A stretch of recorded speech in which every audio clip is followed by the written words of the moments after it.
What advice would you give to a 20-something who's probably just graduated university or college? They've got a LinkedIn profile. They're applying to jobs. Like, what would you tell them to get a job? And to have options.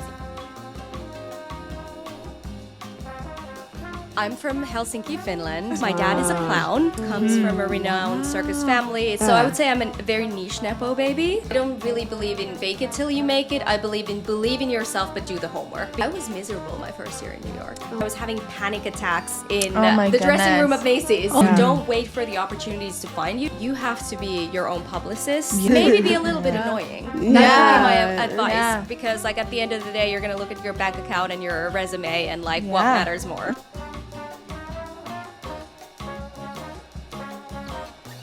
Alrighty. Yeah, so we're here with Christine Göös. We're so excited to have her here in New York City. Another rainy day today. Yeah, thank you for being here. Of course, us curly-haired girls. Like, this hair was looking very different this morning. We're all frizzy now, but it's okay. Frizzy, but we'll do it. We're all frizzy together. Yes. So Christine is an award-winning marketing leader, social creative, and co-host of House of Content, where they talk about exploring viral marketing and internet culture. Recently, they talked about the like oversized trend, which I really loved. That was really cool. Yeah.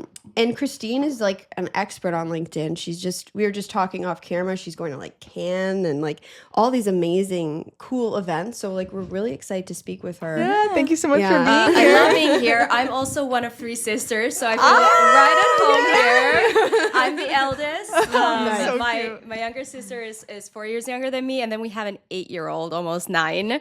Oh my goodness. Yeah, we have a little bit of an age gap, so I don't think we'll be doing a podcast quite yet. But my 2 younger sisters are actually going viral for their chocolate reviews on TikTok. Amazing. They do those whenever You're gonna together. have to send me their TikTok. I will. That is They're so following cute. in their big sister's lead. So They're more popular than me. I'm gonna start talking about chocolate instead of marketing.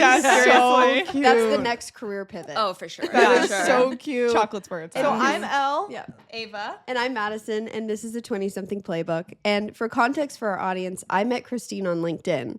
Yes. And I came across a post she wrote about unhinged things she did in her 20s to make it in New York City. And when I read that post, I was like, okay, I gotta have this girl on the podcast. Yeah, exactly. It was just so cool and relatable. And you know, you're not from New York, let alone the States. I'm from Helsinki, Finland. I grew up between Helsinki and actually touring in the circus in Central Europe. My dad is a clown. He's very well known in those circles, comes from a renowned circus family. It's obviously a generational type thing that goes from, generation to generation. And so I would say I'm a very niche Nepo baby. Very niche kind of Nepo. You still claim the title. I still claim the title, but I did not become a circus artist. I'm kind of the black sheep of the family on that side of things, going into marketing. And so in my early 20s, I worked in experiential marketing. I was sampling out like Nivea for men packets at shopping malls. Right. But through that, I actually got introduced to people who were working in advertising and at creative agencies, and I kind of got my footing there and started working as an experiential coordinator, but I wanted to become a creative and a copywriter. Right. And so I spent 6 months just trying to get all of the assignments that actual copywriters didn't want to do, like brochures, like the grunt work, right? Yes. And 6 months in, I had my little portfolio printed out, and I asked for the creative directors for a chance to work as a copywriter and a creative, and never looked back. Oh and my so God. that was kind of the starting point there. And obviously, working at TBWA, it's an international network, and so they were able to, in time, also give me some international assignments because I was one of the few writers who could write natively in English, given my background. My dad's Italian, he's married to an English woman. Oh my cousins are gosh. Irish, so we spoke English since I was like 3 or 4 years old. Yeah. Wow. And I came here for a week to work on premises. I think it was one of these big pharma brands, like somewhere deep in New Jersey, but I was like, I'm in New York. And then I thought, how hard could it be to move to New York and just kind of transfer my career here? I had some awards under my belt. I, was thinking very big of myself, which is like, I kind of sometimes wish I still had that sort of Delulu fearlessness. I was like, I'm just going to figure it out. Turns out it was very hard. It took me a year and a half to move to New York. And as you mentioned, I had to do a couple of very unhinged things too. That's amazing. I know. I remember you, I think it was like an SX, I don't know if I'm saying that right. Maybe the story that you're referencing is the time that I was interviewing at agencies. And I wanted to get an interview with Droga 5, that is, it was the cream of the cream at that time. And so I actually went to their mailroom. Wow. And hand delivered a package to their then CCO. I partnered up with this art director, and we made him into this sort of like retro comic book advertising hero. Yeah. And we hand delivered it, and 2 weeks later, his personal assistant emailed us, and Amazing. we got the interviews. Oh, and wow. so, doing things like that definitely helped me stand out. In the end, I actually had to pivot my career to come here. So the role I got was as a content marketer in-house for a B2B SaaS/startup, like a tech company, and I had to be a copywriter, and my whole personality was tied into being this like young award-winning writer doing these cool consumer campaigns. And now all of a sudden I'm writing newsletters and B2B blog posts, and I'm completely in a different world, like having to like take a piece of that humble pie. Nobody knows me in New York, nobody knows me in this industry, and now like let's start from scratch and let's build from scratch. What advice would you give to someone who wants to go to New York and make it in New York, but is not from the States? Like, we're from Canada.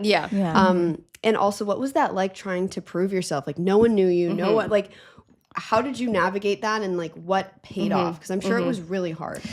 I would say the first thing is come in prepared. Understand which visa you need to get here, obviously. And so do your research. And there are, for Canadians, it's a very different game than for Europeans. And so you have to know which type you're going for. And there are talent types, especially for the creative industry and business, where you will need awards. You will need speaking engagements. You will need PR. You will have to have almost like this 200-page portfolio of things that you've done and proof of it, that you've done it. Screenshots, letters from the associations that you've worked at. Maybe you've judged an award show. All of those things are also activities that you can proactively start to extract from your network. So don't wait for the opportunities to find you. You have to be your own PR agency. And that kind of gets me to the second part of your question. I think that, again, you have to be your own publicist. And when I came here, I started going after local opportunities,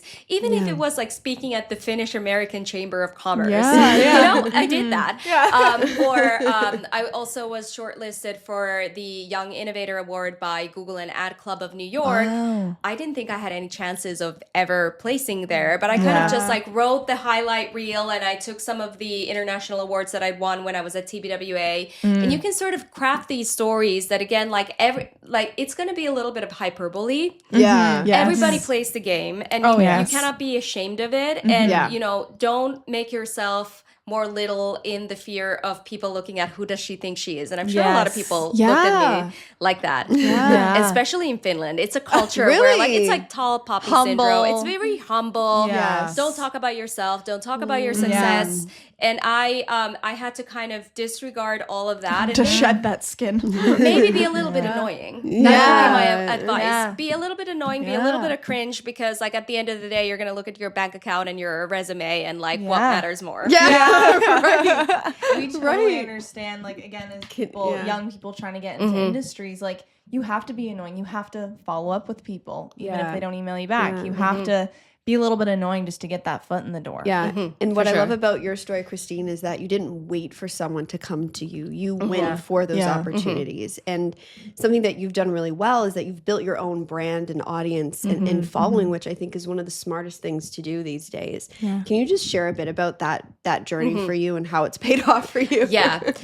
There's one thing, my pet peeve is when people come to you and they're like, oh, but you're so talented, and you have something that is then kind of like almost insinuating that things come easy, right? And they do not, because a lot of the times when we look at people, like, look how brilliant this person is, or how talented, how good they are at content, even me, I do the same thing. Yeah. But I think what very few people are willing to do is the work behind it. Yes. What nobody sees is like, if now I have, again, I'm very niche on LinkedIn. I have a little under 5,000 followers. I'm trying to break it before Can. Yeah. You but can do it. I don't need to have the biggest following. I just need to have the most targeted following and what works for me and works for my brand. But it took me 2 years of building this, posting almost every weekday, thinking about content.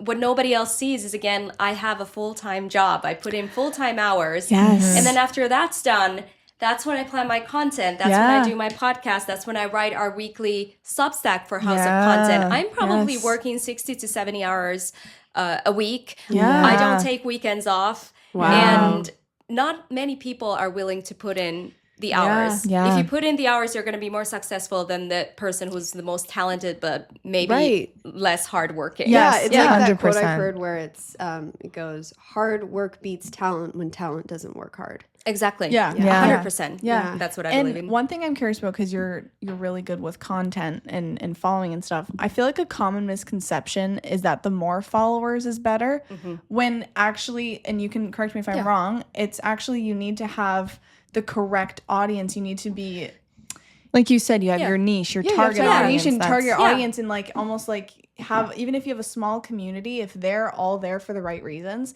that's better than having, 500,000 that maybe are there from the wrong reasons and aren't following you for who you are. Exactly. Would you agree with that? I agree with that. And also, when I started doing content on LinkedIn, I never set out to become a career creator. That's not my goal. I mean, I do have my first brand partnership is with Attentive, actually. There we have a multi-post deal, which is amazing. Cool. Wow. And I do want to scale that side, but that was kind of a happy coincidence. Yeah. I wanted to be well known in the creator economy as a B2B marketer and among both agencies and MarTech companies. That was my goal. And I've gotten job opportunities out of it. I have gotten content opportunities, invites. And so I just want to make sure that I'm future-proofing my career, and the rest is like a happy bonus. Yeah, and that's actually something that we have talked about since Madison met you for the first time, is how your content has helped you land jobs. That's something that I feel like a lot of young people should hear, because especially the job market is so difficult right now. So hard. And that's one thing that like really drives us too with content creation too, is if you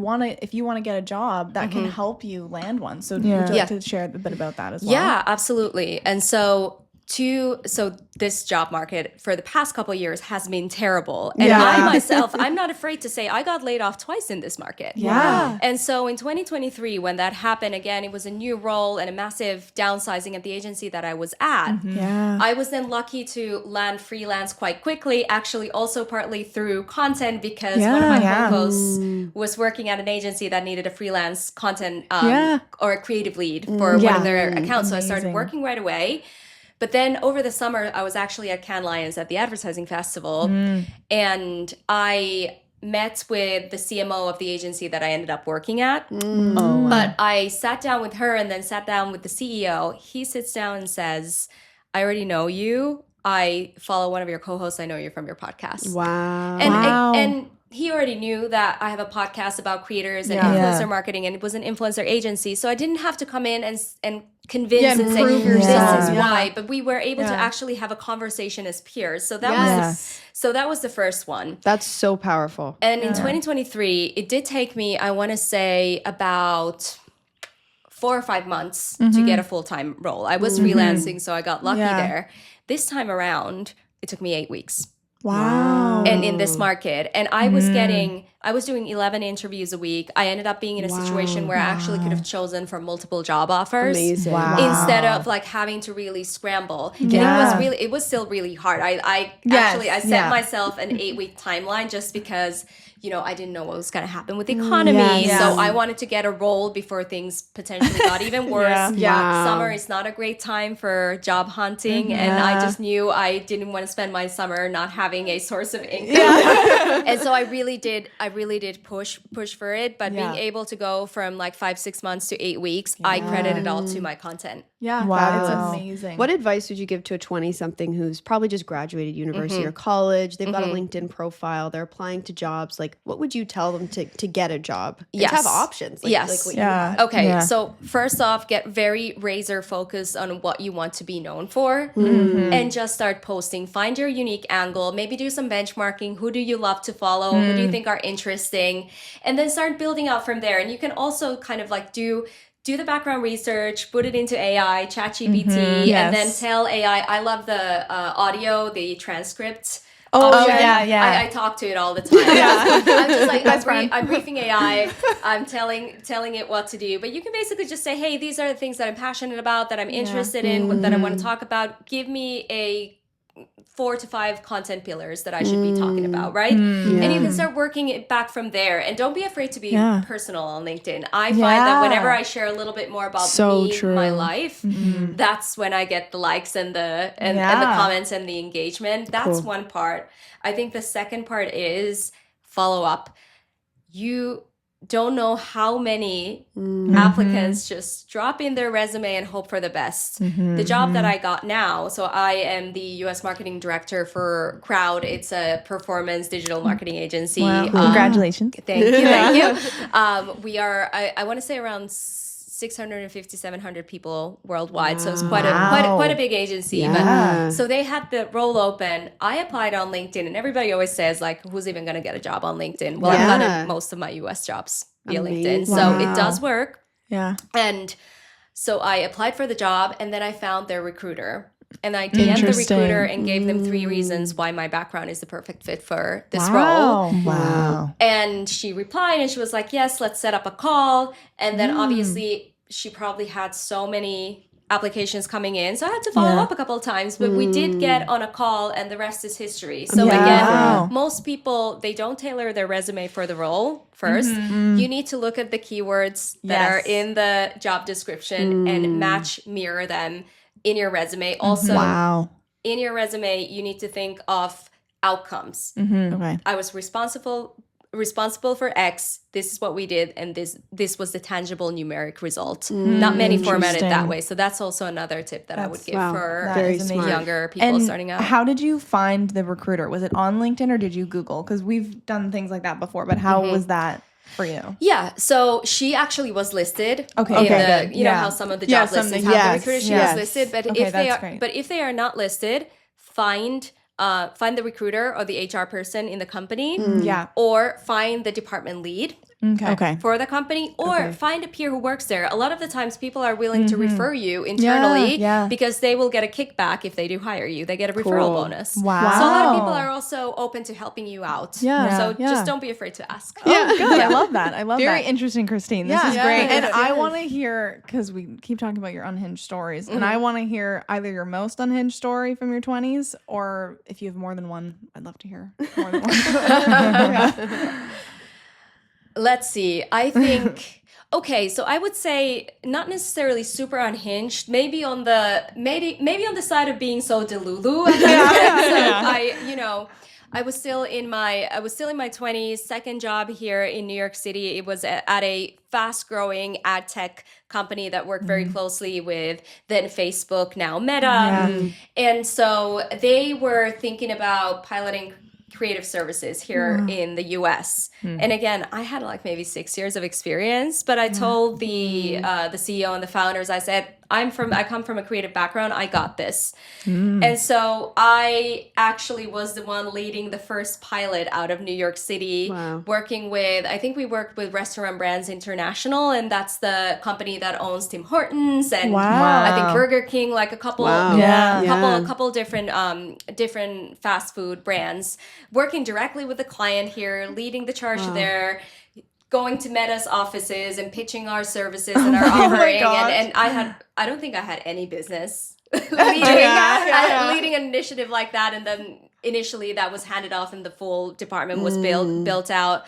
But as part of it too, I was doing speaking engagements, was speaking at Advertising Week New York. I was writing bylines for Ad Week. And so I just look back and I think now, like, now I could maybe do this, but I went full steam ahead and didn't ever question myself. And I think that's something that you sometimes even lose as you get both more confident as you get further in your career, but you also, because you get more headwinds and more challenges, you start losing that blind faith in yourself. Exactly. And I would say, like, try to keep it, because I feel like I'm now only getting it back after a couple like challenging years here, and so just don't let it go. I love that you said that, because as someone who has just entered her 20s, I'm 22, you can kind of feel like, when you're young, you dream and you're like, I believe anything can happen. And then, as you get older, failures start to come up, and then you kind of start to see the real life almost, like the reality. But like how you said, like, keep a bit of the delulu. I feel like the delulu is what keeps you driven and motivated. Keeps you trying. Yeah,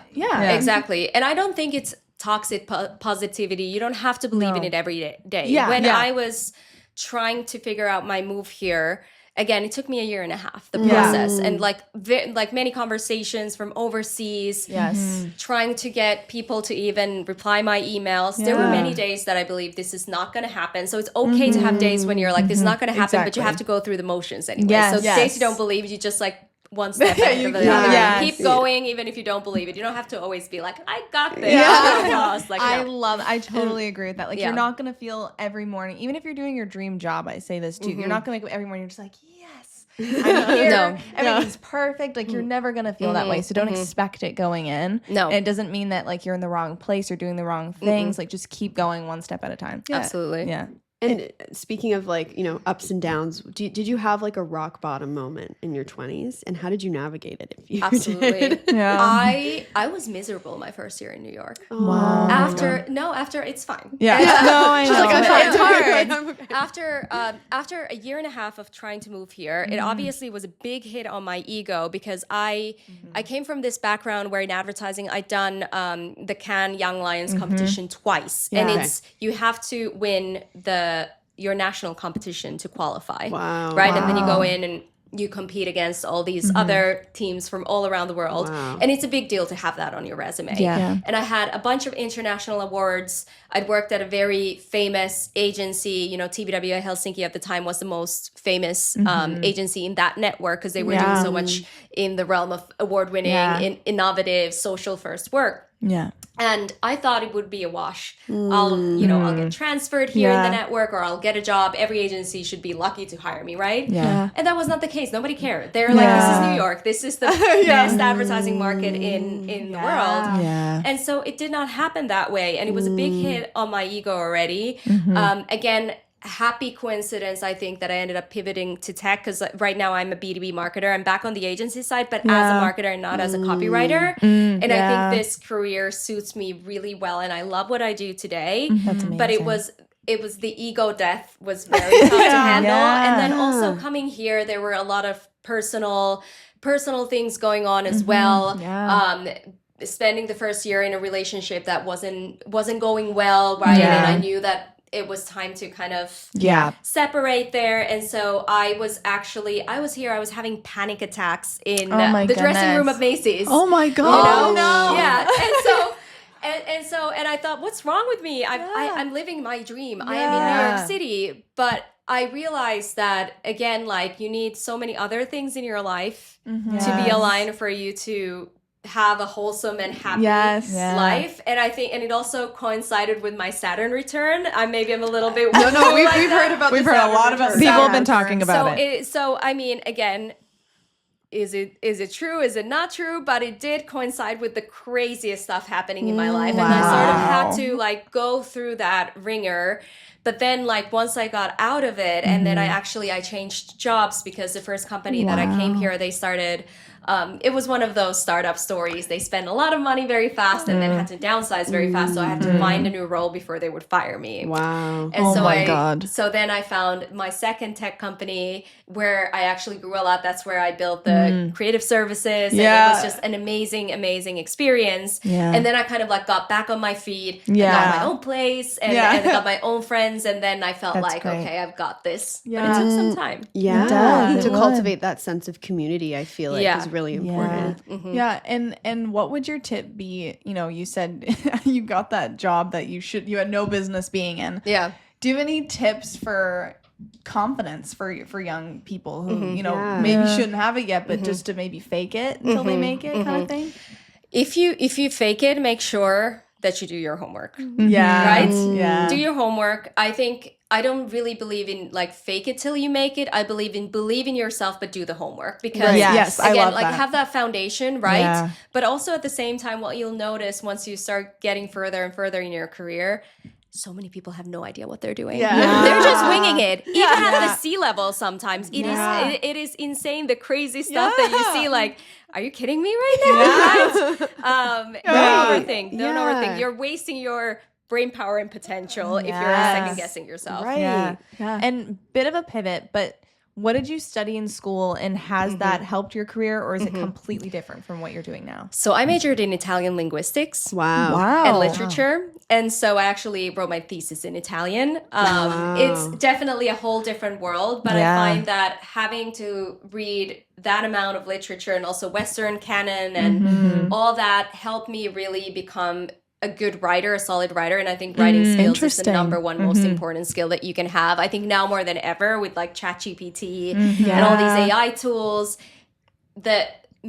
sort of the median talent, everything's starting to sound and look the same. So if you actually have a strong and unique voice, you're going to stand out. I believe it's going to be the most important skill in the future. Okay. Yeah. Do you have any tips for someone who wants to maybe become a better writer, or who doesn't have that skills, or anything that's helped you build that skill? Write more. Write more and read more. Okay. Read a lot. Read a lot of reading. fiction, read poetry, Yeah. read whatever interests you, but just keep reading, read Substacks. Yeah. And then just write. Yeah.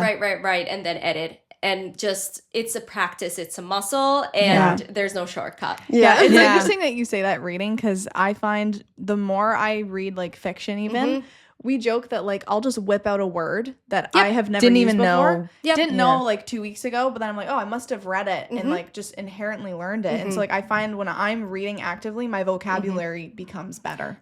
That's exactly it. And also your knack for narrative and storytelling, which is such a key skill in any type of creative role. Yeah. My most creative and award-winning era in my career actually coincided with the time that I was finalizing my studies. So I was like working full-time, studying full-time, and I had to read 60 Western literature classics in 1 year. Gosh. Oh my goodness. And I also did my best work that year. And I don't think it's a coincidence. No. Yeah. So you think your degree did help you with your career because you started in copywriting? Yes. Yeah. It helped me with the writing side of things for sure. Yeah. But maybe in hindsight, I wish I'd picked a business school to study, because now I'm in marketing and I've had to kind of just learn on the job. Yeah. But again, in Finland, university is free. But it's very hard to get into. And so speaking Italian and being half Italian, I thought this is my easiest route to secure a position. And but in the end, it all worked out. Yeah. Good. What would you say are 3 words to describe your 20s? Rocket ship, roller coaster, and incredible. I really enjoyed my 20s. I love that. That's regardless good to of like hear. some of the challenges. They were an amazing time for me. Oh, okay. I'm happy to hear that, because each of our guests, we've asked that same question. Everyone has such a different response. Like the 20s have been so different for everybody. If you're comfortable talking about friendships, what role has that played in your 20s? Because I know a lot, like we talk about this all the time, how like friendships really transform your sense of self at that age. For sure. For my closest friends, who are still my closest friends, are I don't have a massive group of people, but 2 of my closest friends, they were people that I met with in my 20s. We worked together, we became friends. And one of them still lives in Finland. The other one lives in Italy, actually. Wow. She's a designer for the Row. So cool. Wow. Very, very, very successful. And we're still friends to today, where we don't maybe speak every day or even sometimes every month. But, she comes here for work. Whenever we see each other, we pick up. Like no time has gone by. Yeah. And then also coming here, I do have friends who I we worked together again, and so I think a lot of it is also trauma bonding from going through insane startup experiences. For sure. But they're people that I met in my late 20s that still today are people like they're the first people that I call when something good happens, when something bad happens. It's definitely it's an integral part of my life. And what would you say about long distance friendships? Like, what was that like for you? I mean, it's tough, but also I'm having my dad and half of my family has always lived in a different country. So my dad has always toured. His home base now is in England because his wife is British.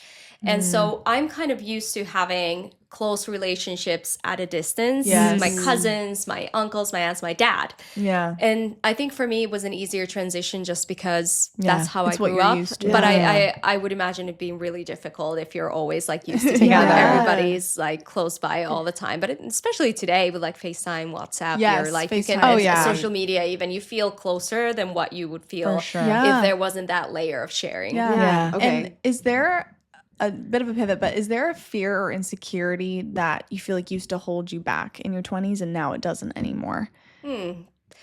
I think, and this is really funny because I love presenting and I love speaking. I suffer from terrible stage fright. That is completely, and it's completely irrational. Sometimes I can come in, I don't feel anything. It's like, it's great. And sometimes it'll just hit me hard. I think definitely in my 20s, it was very much influenced by external factors. So let's say there was something going on in my life that's not related to work that would then make me a lot more insecure in my work, and I would get like very anxious and clammy speaking, or you know, my voice would shake. And so that's something that I feel like I was able to work through in my 30s. And then also I found beta blockers, so that helps a lot. And so, you know, if there are moments when I feel like, okay, today I'm feeling like a little bit shaky or more nervous than usual, I'll just pop one in an hour before. And sometimes I think it's even a placebo effect. I'll take half of it. I don't think it's even effective. I'm like, okay, I'm covered. And so I think that's something that I learned to kind of live with, and it's also normal. And I think you have to just push through. Like in my late 20s, I would have died if somebody told me I would have to go on stage and speak at a marketing conference. I would have wanted to do it, but I would have been like, I can't do this. And now I'm like, let's go. That's great. And being such like a career driven woman, what would you say to someone who, you know, to the women and men who are listening who are like, oh, I'm going all in on my career and I don't have time or capacity for friendships or relationships. Like I am just like work. What would you say to them? Because I feel like you have a good balance of, you know, in your life with that. I think my relationships make me better at my career. My husband is my absolute rock. He works in advertising as well. He leads creative nationally, co-leads with his partner at Deloitte Digital. And so he's the first person that I go to when I have a creative idea, when I want to bounce off anything related to marketing. He understands my industry. We're both in the same industry. But he understands my line of work. I understand his. And so I think that kind of, that spills over, because then he knows when I have a win, when I get invited to speak somewhere or there's an award or whatever it may be, and vice versa, we know what that means. And so that's really amazing to have that. And again, like if I was only work and I didn't have that, I don't think I would be half as good, because he makes me a better marketer. And I think I help out on the other side a little bit. Like, I think I helped too. It's reciprocal. Did you meet in that world? So we had friends in common, but we met at a karaoke bar. Oh my gosh. Yeah. That's so cute. That's something out of a rom-com. I know, right? Did you meet here in New York? We did, yeah. Wow. St. Mark's Place, Sing karaoke. Gotta go to that So karaoke. cute. Great spot. Love it. And do you feel like your beliefs, like, do you think was there a belief you had in your 20s that, you know, you used to think was like super important, but now you're like, that doesn't mean what I thought it meant? I think titles don't matter that much. Here, especially in the US, everybody's obsessed with titles and obsessed with title progression. But the truth of the matter is, I have been director of content at 28 when I was directing absolutely nobody. In the team, like it was a company that was flailing, and they just kind of like, they gave me the title as they were laying off a lot of people. And so like that means nothing. And then years later, I was senior manager of marketing, but I had a 4-person global team managing multi-million-dollar budgets. So you see, like, it ebbs and flows. And so I think right now, like, if I have to, like, go up a notch or down a notch, I don't really care as long as the role scope and the salary and the opportunity is there. Right. Yeah.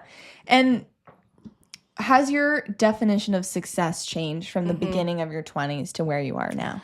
I don't think it has. Interesting. I don't think it has, because my definition of success is obviously compensation is a big part of it. And I think as women, we need to get comfortable in asking more and striving for more. Yeah.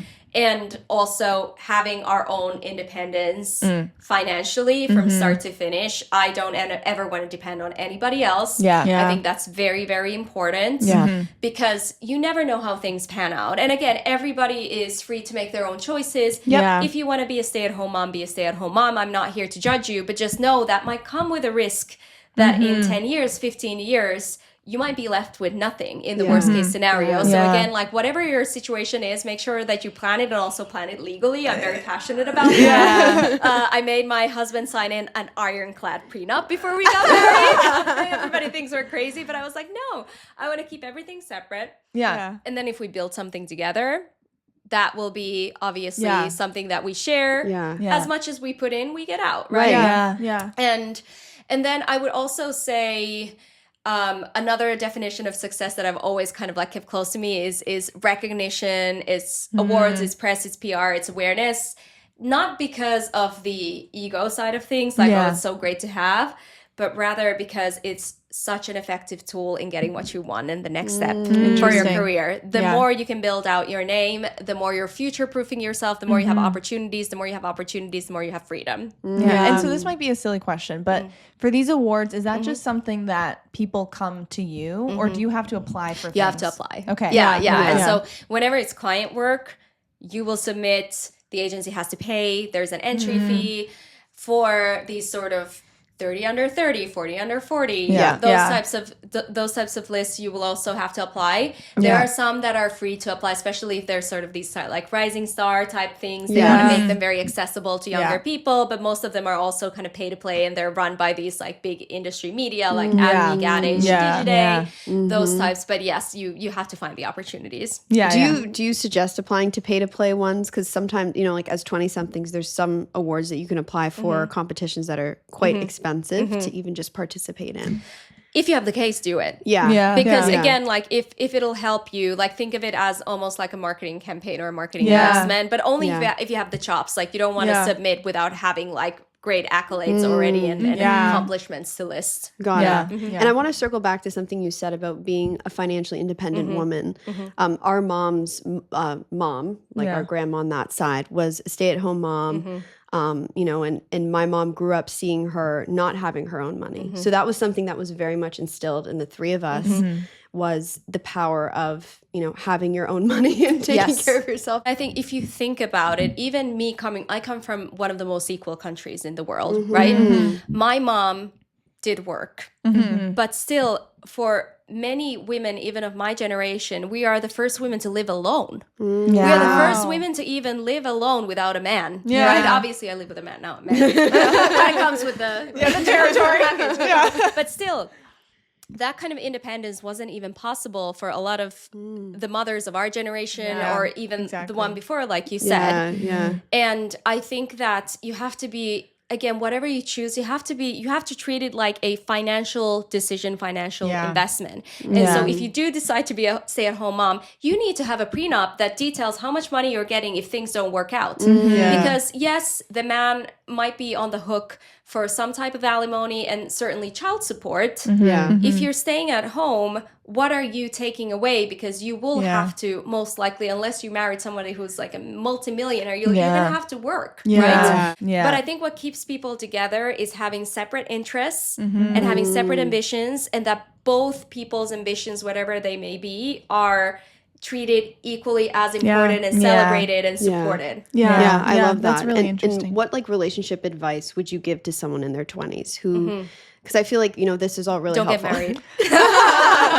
I'm very passionate about this. I got married at 34. Wow. And I don't think any woman in their 20s should get married, like focus on your career, focus on you. If you want to, live with somebody, be with them. But I think like this is the time for you to like live for you. Second would be freeze your eggs if you have the financial means to do that. That was also, I did that at 31, I think. And I'm so happy I did it because now like I don't have to think about it. And you don't have to worry. Yeah, kids are not really on my agenda. I don't know if I'm going to I have a stepson whom I love, but I don't know if like that's on my to-do list. I love my career. That's like sort of my number one thing.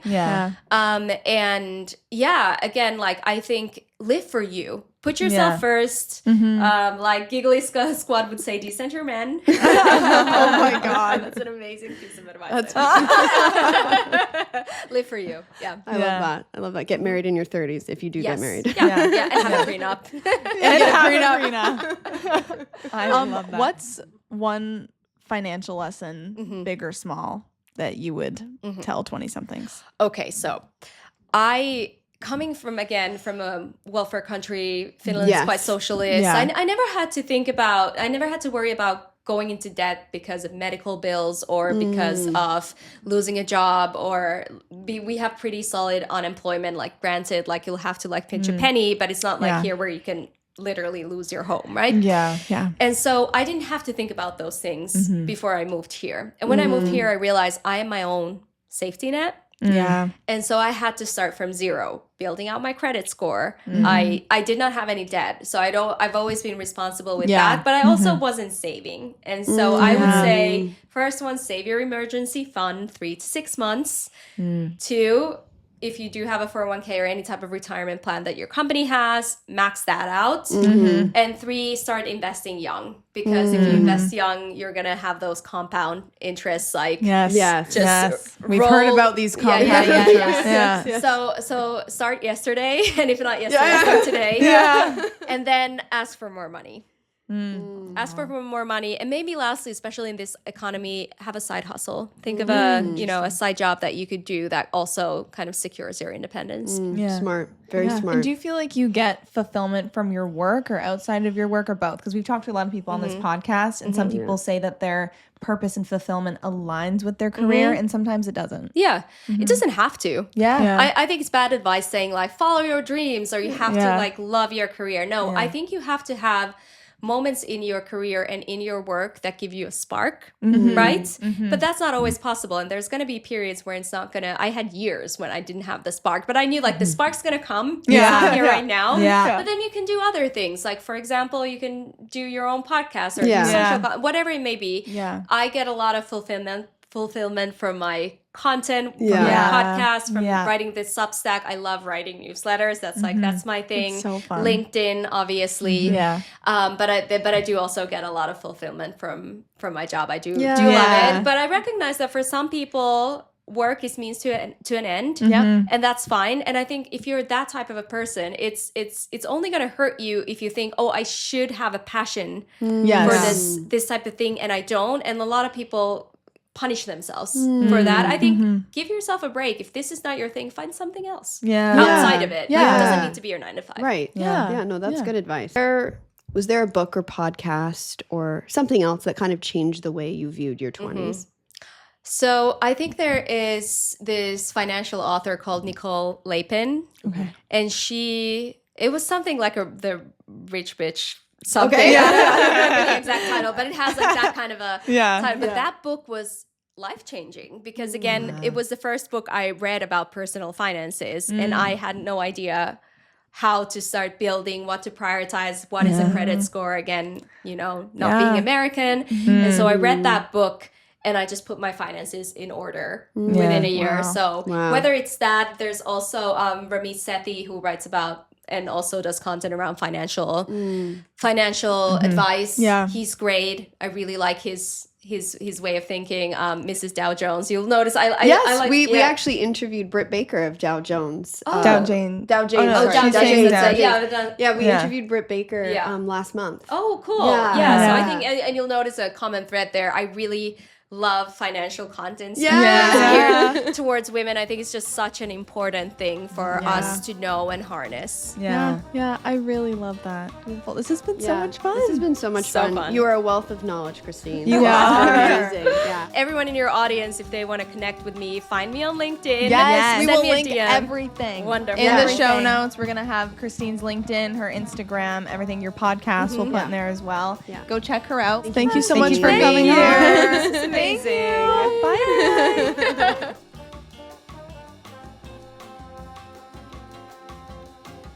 We stayed in the beautiful Westgate, New York Grand Central for the duration of our stay, and it was really fun. The Westgate treated us to a cozy room and a beautiful boardroom to film in, and the location was just spectacular. If you're headed to New York and want a place that brings both comfort and charm, hit the link in our show notes and treat yourself to a stay at Westgate, New York Grand Central.